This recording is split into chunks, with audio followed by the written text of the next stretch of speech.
Olá, nós vamos apresentar o artigo Modelamento para a conformação de chapas de aço com alta resistência, parte 1. Nosso grupo é formado por mim, Lavínia, pelo Luiz e pelo Vinícius.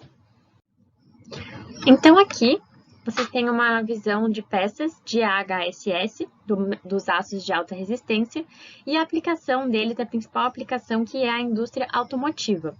Eles são muito vantajosos para essa indústria porque oferecem baixo peso e bom desempenho no caso de colisões. Mas, apesar dessas vantagens, ainda existem desafios associados à sua conformação e interação com outros materiais. Então, o objetivo aqui do artigo é justamente investigar, como a gente fala, esses desafios, esses limites de conformabilidade dos aços de alta resistência durante todo o processo de conformação. E aí, o estudo aqui, ele busca uma nova metodologia para apresentar essa previsão de falhas num ambiente industrial. E aí, a diferença aqui do artigo também é o método utilizado, que é a mecânica de dado contínuo, chamada CMD. Essa é a primeira parte do estudo, então enfatiza conceitos de modelamento, caracterização do material e identificação de parâmetros. Depois existe também a parte 2, que se encaixou como um novo artigo. Então, o método CMD, a mecânica de dano contínuo, foi desenvolvida por George Lemaitre e ele se diferencia e é muito vantajoso porque ele vai considerar a influência do acúmulo de danos, então um sobre o outro. Agora, passando bem rapidamente, o artigo envolve muitos cálculos, tem uma parte de equação logarítmica bem grande, então a gente trouxe aqui as primeiras equações, que elas vão considerar a cisão aditiva da deformação, que é importante para a gente, da questão termodinâmica, e também tem a questão da deformação plástica e deformação elástica, lembrando lá de CMT. O F, que vocês veem aqui na equação de baixo, é o gradiente de deformação. Aí ele vai abrindo essas equações, e essa equação aqui é a nona, até que ele mostra todos os parâmetros que a gente vai precisar considerar para saber essa taxa de liberação, que é o Y, considerando o efeito do estado de tensões na evolução do dano. E aí aqui, o ensaio de material, que o Luiz vai apresentar a seguir os métodos, eles utilizaram 2 aços do tipo AHSS, aços de alta resistência. Olá, eu vou ler aqui os métodos e materiais.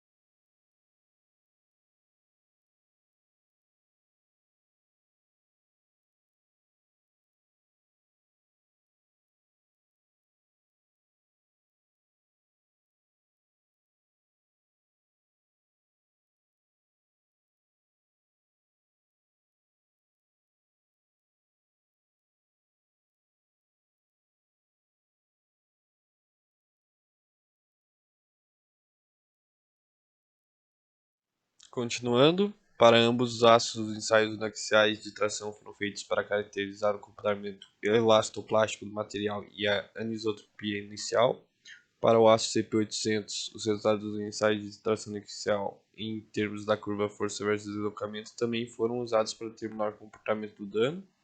Foram feitos ensaios de torção para determinar a dependência da evolução dos danos em relação à triaxilidade para ambos os materiais. Então, aqui a gente tem o desenho esquemático do ensaio de torção no plano, que mostra o corpo de prova, a braçadeira externa, a braçadeira interna, aqui as forças que foram o local onde as forças foram aplicadas. E aqui no B a gente tem o corpo de prova de deslizamento do tipo da ponte dupla. Aqui a gente tem a máquina universal de ensaios, ali onde fica o corpo de prova, o extensômetro óptico, e aqui na direita a gente tem a medição da tensão. Né? Pode ver que o foco onde é aplicada a força é onde tem a maior tensão. Aqui a gente tem o gráfico comparativo, o gráfico de tensão do ensaio da simulação. Né? É, quando o ensaio foi obtido na tração axial, que é no caso no ensaio mesmo, e os resultados da simulação do aço CP800. Podemos ver que a simulação e o ensaio foram bem parecidos, né? Determinação dos valores dos parâmetros. Os parâmetros para o endurecimento isotrópico. Então, os dois materiais eles foram determinados a partir de ensaio de tração axial e foi usado o ajuste de curva de tensão versus deformação. Para o ACP800, extrapolação do tipo Holloman, e aqui a gente tem a expressão que foi usada, né, para o ACP800, que foi essa extrapolação aqui do tipo Holloman, e o patamar de escoamento observado. Então, no limiar da deformação plástica durante o teste de tração, foi considerado pela região de endurecimento linear inicial até a deformação plástica, equivalente a atingir valor igual a 0,0072. Gráficos sobre o processo. Então, agora eu vou mostrar os gráficos que foram feitos aí durante o processo, para depois fazer a conclusão do estudo, né, com base neles. Então aqui tem parâmetros elastoplásticos do aço CP800 que serão usados no estudo da estampagem profunda. Aqui a gente tem o valor, né, no caso da elasticidade, plasticidade e anisotropia. Aqui já é os parâmetros elastoplásticos, só que não é do CP800, CP1000. E nesse caso é no estudo de dobramento. Então a gente tem aqui a elasticidade e a plasticidade, né?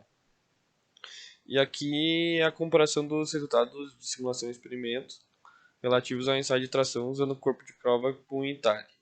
Nesse caso aqui é com raio de 10 mm para o aço de CP1000. Que dá de dar uma comparação, foi bem próxima à simulação, mas deu aquela discrepância, né?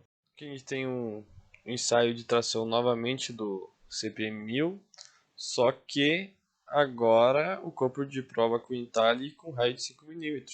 Antes a gente teve com 10 mm. E o que a gente consegue notar de diferença com raio de 5 mm para o de 10? Então, a gente pode ver que o ponto de fratura é mais ou menos em 0,6 mm, né? No caso do raio de 5 mm. Já com o raio de 10 milímetros, o deslocamento, ou seja, a deformação foi até em 0,8.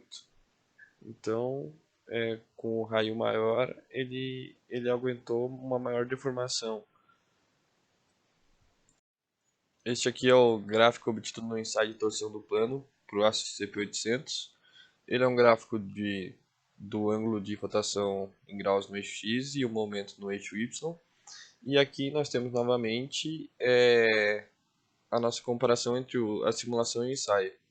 O que a gente pode ver aqui é que a simulação e o ensaio estavam indo praticamente idênticas até o grau 3. Quando chegou em 3 graus,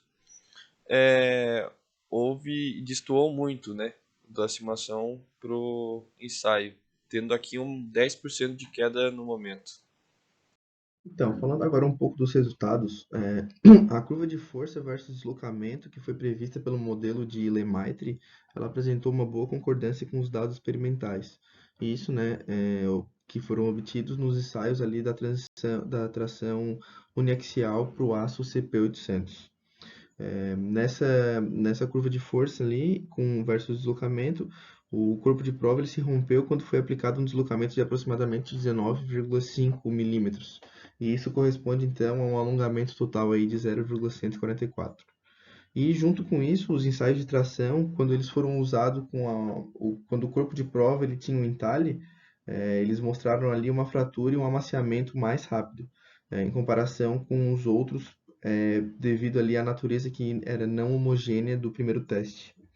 E junto com isso, a gente pode ver dos resultados, pode concluir que o deslocamento sob o qual ali ocorreu essa fratura foi previsto com boa precisão pelas simulações. Já falando do processo, a gente tem que o limiar da fratura ele foi menos abrupto nos ensaios de cisalhamento do que nos ensaios de tração, isso para o aço CP800. Então temos também ali que a curva de momento versus ângulo de rotação, ele se mostrou mais contínua do que quando ocorreu de fato a fratura. E essa propagação da trinca, ela ocorreu de forma relativamente aí lenta nas simulações em comparação com o verificado nos ensaios experimentais. Aí nessas tabelas 3 e 4 a gente tem os valores determinados aí para os parâmetros de dano relativo, tanto para o CP, para o aço CP 800 quanto para o aço CP 1000. E falando agora um pouco mais das conclusões realmente, né?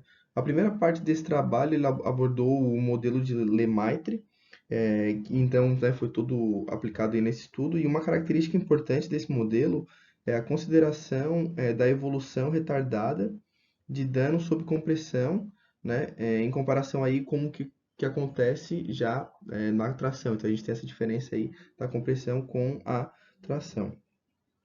E isso é importante porque nos casos ali de aplicações de conformação, em que pode ser aí observadas diferenças nos locais, né, de tensões, no estado, né, na verdade, de tensões. E então, né, nos resultados ali obtidos, a gente trouxe diversos ensaios mecânicos, tanto de tração como de torção plana, para esses aços aí de alta resistência, né, de CP800 e CP1000. E o desenvolvimento aí de um modelo de material adequado e o ajuste dos respectivos parâmetros, eles se fazem necessários, porque assim, né, a gente pode ter, ele pode ter, e pode ser também aplicado aí na simulação de vários processos.